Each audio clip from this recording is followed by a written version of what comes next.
This week on the Bioneers Revolution from the Heart of Nature. We make solar panels at room temperature from water that are non-toxic by stepping back and saying, gee whiz, maybe the molecules already know what they're doing. I'm Neil Harvey. This week we go beyond benign for the green news of good chemistry with John Warner on the Bioneers Revolution from the Heart of Nature.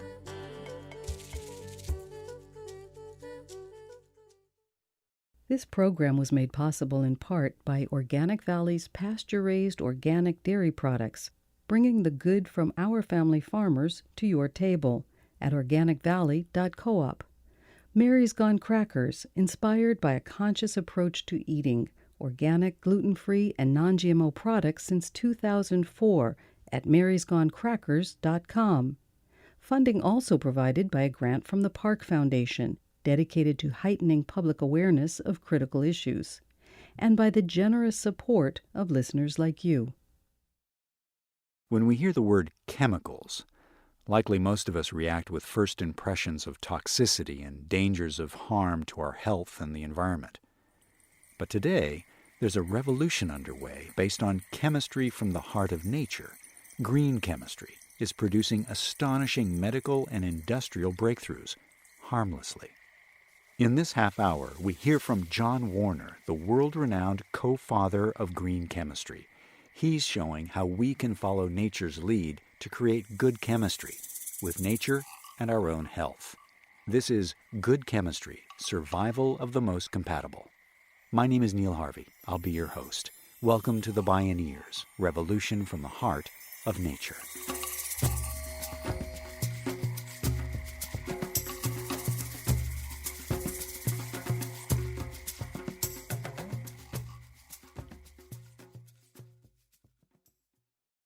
In biology, we have, this concept of evolution and the flawed concept of survival of the fittest.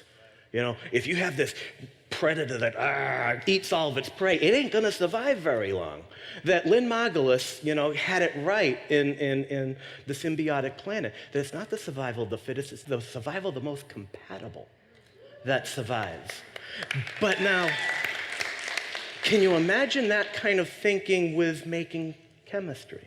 To have products that don't survive because they're the fittest, but because they're the most compatible, that they have the least impact on anything that is unintended. There are less or no unintended consequences.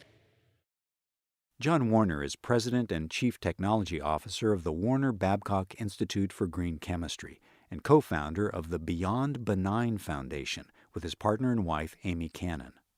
He's published over 200 patents, papers, and books, and has won countless prestigious awards, including the 2014 Perkin Medal, the Pulitzer Prize of Chemistry.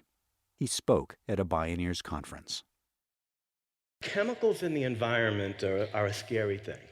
And we lack so much knowledge about the impact of chemicals in the environment. I want to work with you for a second. Let's just go through an imaginary exercise here. Imagine that I have a lemon in my hand. I'm holding a lemon. You can see the yellow lemon. I'm sticking my fingers into that lemon and I'm tearing it apart.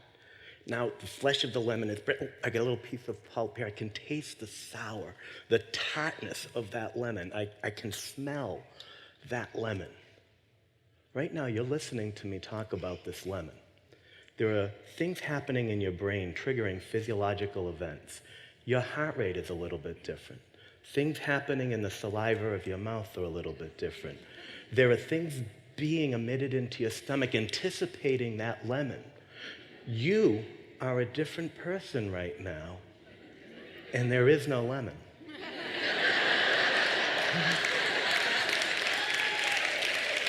If we can change our physiology by thinking about a molecule and a material, can you imagine what a real one does? This is serious stuff. We need to understand what's going on. When you look at a human skeleton, what you see is structure. But if you examine the jawbone and mouth, you can't tell if it's a grin or a frown. That's all in the chemistry.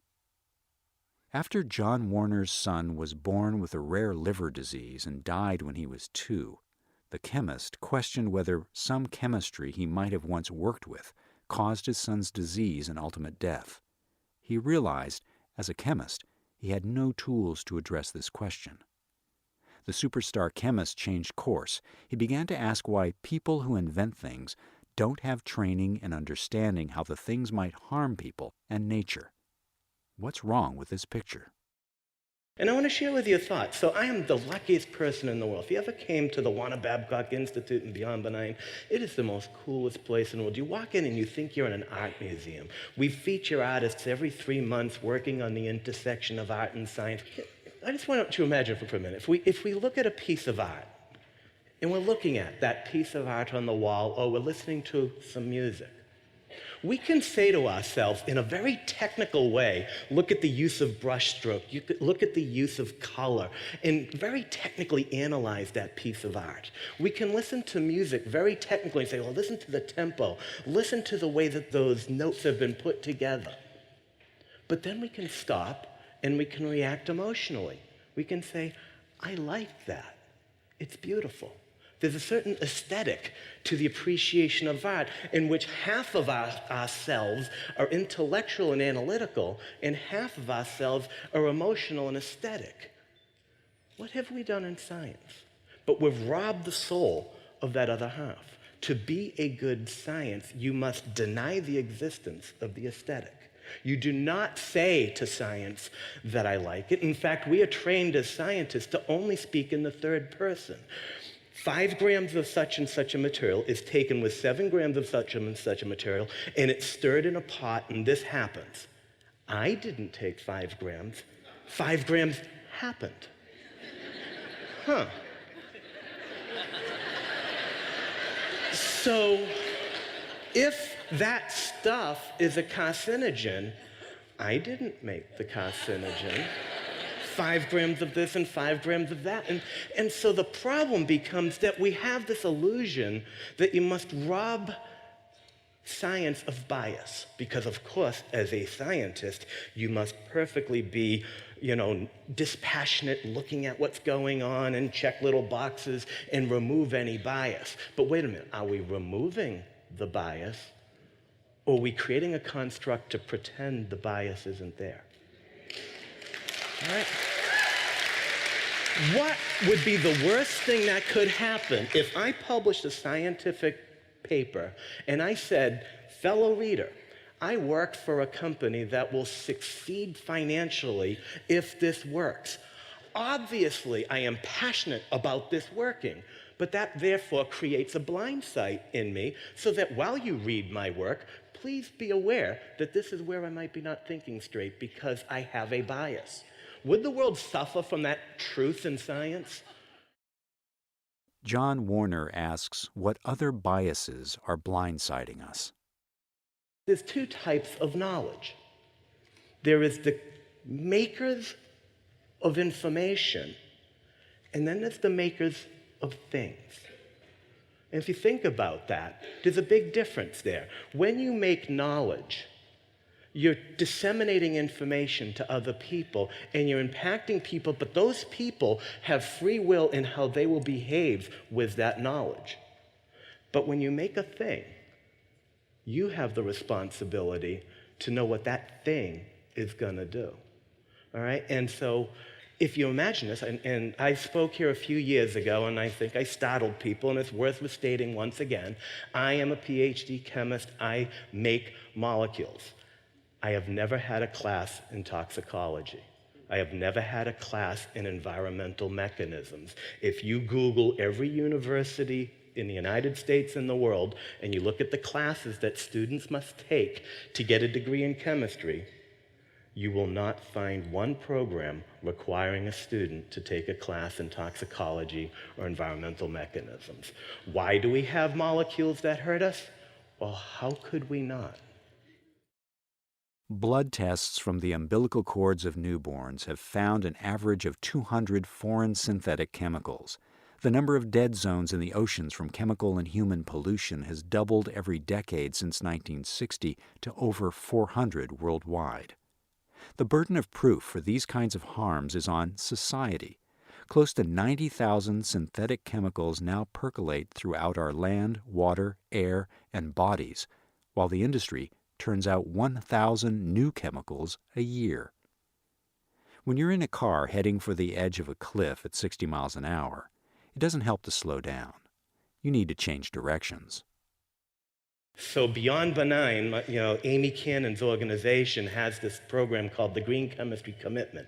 And they're asking chemistry department chairs to sign this commitment saying, well, we realize there's a catch-22 here. If none of our faculty have ever had training, who's going to teach this? And so if they say, well, we're going to take the resources over the next 5 years and try to figure out how to bring this into the curriculum. And if one university has a standalone class and another university integrates in a different way, well, we share that information and people can learn from each other on how to do it. Can you imagine a day in the future where no chemist graduates without that training? Can you imagine making things just go away? People ask, John, what should we be working on? Should we be working on solvents? Should we be working on polymers? Should we be working on plasticizers? Should we be working on dyes? Go, work on the people who make those things, and we take care of them all. It just seems so straightforward. Dr. Amy Cannon is Executive Director of Beyond Benign. Together, they're working to not only advance green chemistry, but to grow green chemists who look to nature's recipes. We hear about how humans, in the way we manufacture things, we heat things to high temperature, we put things under high pressure, we use all these harsh and nasty reagents. And then we look out in nature, and we find that nature completely does so much better than us in diversity and complexity, but also does it at room temperature, at ambient pressure, using water as a solvent. Now, okay, so let's state that and accept it. But why? Here's the big question. Why can that happen in nature? How does nature do chemistry? That disarmingly simple question guides the work. In other words, ask nature. In chemistry, what we learn are that molecules have very precise geometries. One molecule looks like this and has these electrons in certain geometries, and another molecule over here has a certain electronic geometry. And when molecules bang into each other, most of the time nothing happens. They just bang into each other. But of the infinite ways that these molecules could bang into each other, very rarely a reaction occurs. And so when we in our factories have these pots and beakers and flasks where these molecules are banging into each other, we as humans, the only way we can make it happen with the word efficiency, whatever that means, is to increase the temperature, increase the pressure so that the velocity of those molecules go faster and faster and faster so that the frequency of those collisions happen faster and faster and faster, and we make more of the stuff that we want to make. And for 180 years of what we call modern chemistry, that is the mantra. The modus operandi of conventional chemistry has been that if brute force doesn't work, you haven't used enough of it. What about asking nature instead? Now here is the epiphany. There is never a reactive collision in nature. Nowhere in a cell, nowhere in a living organism do two molecules bang into each other. What happens is they first snuggle up to each other using forces. And they assemble together, they line up, then they react. And that's biomimicry at the molecular level. And if we can understand that approach, and look, and I joke about this, and I call it molecular psychology, and I say, if I make a molecule, if I say, I am so tough, I am so good, I am so smart, I am going to make this be a paint. All right, well, okay, I make a great paint. But you know what? If I put a molecule on a couch and I say to it, what would you like to be? And the molecule looks up at me and says, I'd like to be a paint. That's going to be a heck of a paint, right?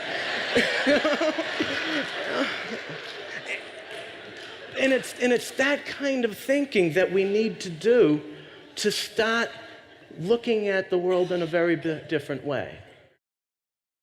So where does this kind of thinking lead in practical terms? You know, one of the most frightening things is the technology that people use to change their color hair. All right, that's some pretty. I'm not going to get into the philosophy of should we or should we not. People should have the right to do what it is that they want to do, but the chemistry that's involved is kind of scary. All right. Now, one day, I was contemplating the concept of what's called sclerotization. What sclerotization is when an insect gets big, its exoskeleton can't survive that growth, so what it does is it breaks off. So like a beetle will shed its skin, and then it's like all soft and white, and after the course of a couple hours, it turns hard and black again. And I looked at that and I said, something that starts out soft and white turns hard and black in nature. And so what I did was I looked at the process and mimicked that process, and I put it in a beaker, and I took some gray hair. And I put the gray hair in the beaker, and it went dark. And so then I looked at the hair, and one of the strands of hair was dark black, one was light brown, one was dark brown. I go, this is not so good. But then I talked to the person who gave me the hair, and they said, that wasn't one person's hair, that was a bunch. Oh my goodness. So it turns out that this chemistry from the beetle that is edible, that is non-toxic, that is gentle, that is room temperature, restores the human pigment to the hair. Okay, so that's an example. Again. And you know what the big breakthrough is? Is that when people color their hair, they beat the heck out of their hair and put this artificial stuff in it. And ironically, the color that your hair is controlled by the way the proteins in your hair embrace that pigment. And so someone who has black hair, the hair is snuggling onto the pigment to make it look black. If someone has brown hair, it's holding on to that pigment to make it look brown. And when we, in our typical way of blasting the heck out of the hair, we rob it of that intrinsic capacity to tell us what it wants to be, as opposed to what we want it to be. And so the only way that you can do this, therefore, is to approach it from a non-egotistical perspective and say, I'm not going to make my hair do this. I'm going to let my hair do this. And it seems so straightforward, but how as a chemist do we do this when we're trained in a very, very different way? Edible, non-toxic, gentle, produced at room temperature, by asking molecules what they want to be. When we return, John Warner unveils startling green chemistry breakthroughs in Alzheimer's research, solar panel production, and asphalt recycling. This is Good Chemistry, survival of the most compatible. I'm Neil Harvey. You're listening to the Bioneers, Revolution from the Heart of Nature.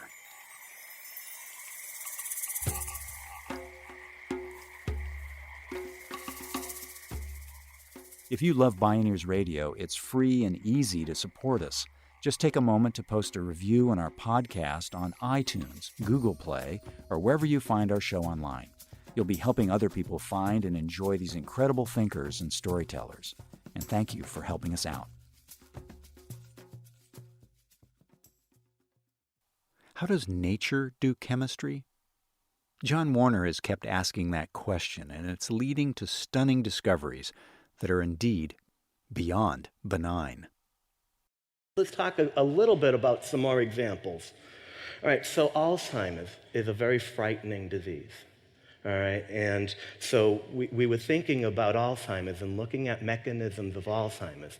The issue here is that there are proteins in your brain, and those proteins in your brain with certain metal ions, as we grow older, certain diseases happen to make these small particles make those proteins clump together.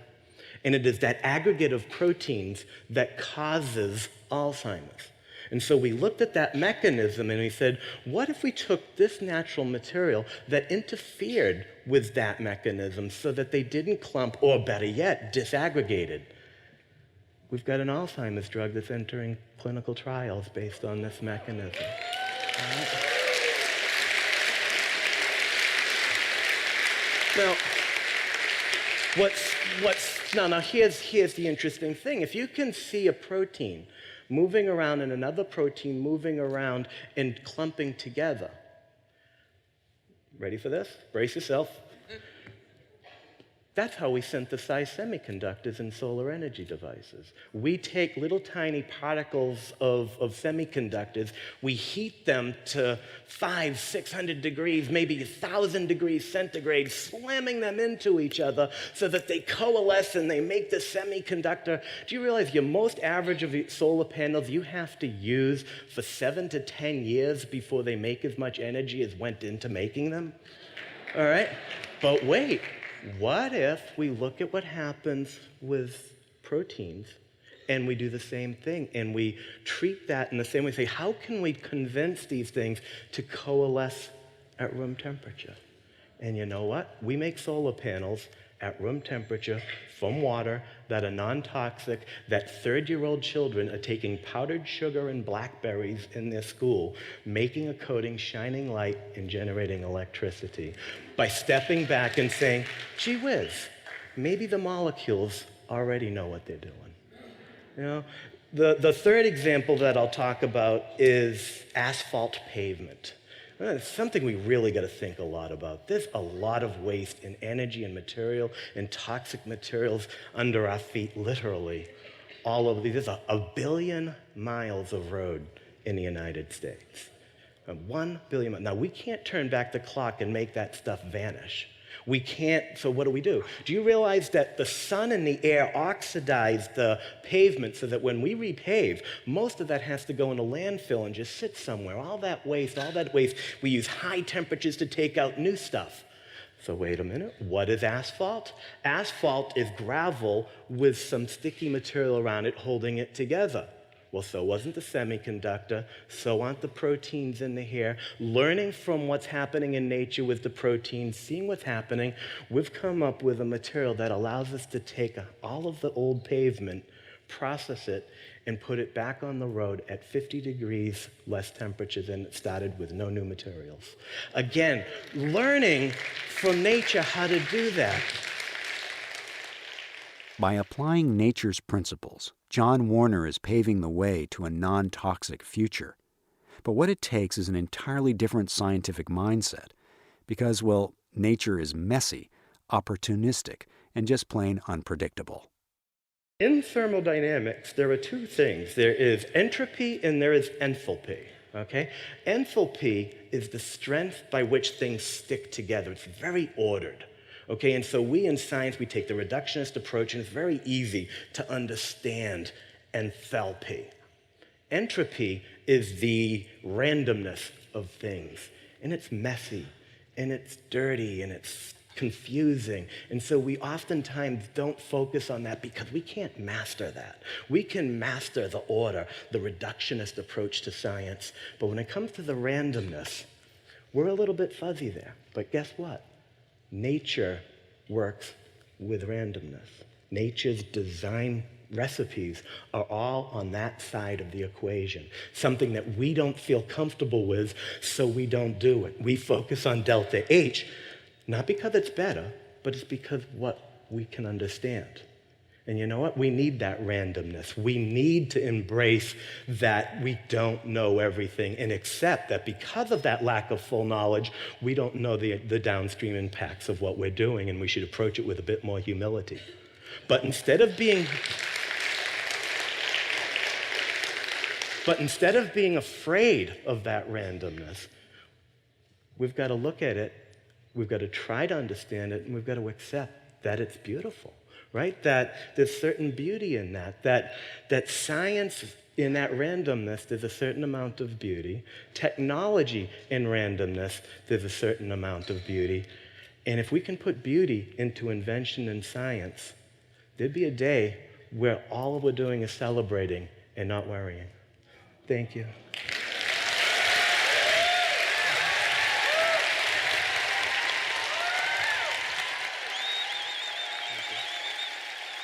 John Warner is showing that of all the environmental crises we face, changing the industrial chemical metabolism is one of the most doable in the near term.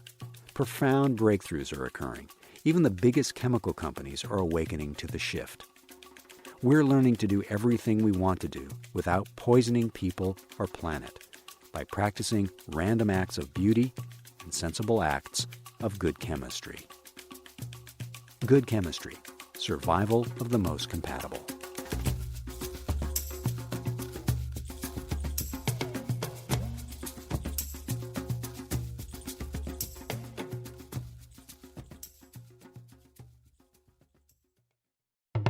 You can see and hear more from John Warner or explore more Bioneers radio shows and video programming online at bioneers.org. For information on attending the National Bioneers Conference and Bioneers events in your area, please visit bioneers.org or call 1-877-BIONEER. The Bioneers, Revolution from the Heart of Nature is a production of Bioneers and Collective Heritage Institute. Executive producer, Kenny Ausubel. Written by Kenny Ausubel. Senior producer, Neil Harvey. Managing producer, Stephanie Welch. Station relations, Ana Iglesias. Our theme music is taken from the album Journey Between by Baca Beyond and used by permission of Hannibal Records, a Rykodisc label. Additional music was made available by Sounds True at soundstrue.com. For more music information, please visit bioneers.org. The opinions expressed in the Bioneers Revolution from the Heart of Nature radio series are those of the presenters and are not necessarily those of Bioneers and Collective Heritage Institute, the underwriters, or this radio station. My name is Neil Harvey. Thank you for listening. I invite you to join the Bioneers in inspiring a shift to live on Earth in ways that honor the web of life, each other, and future generations.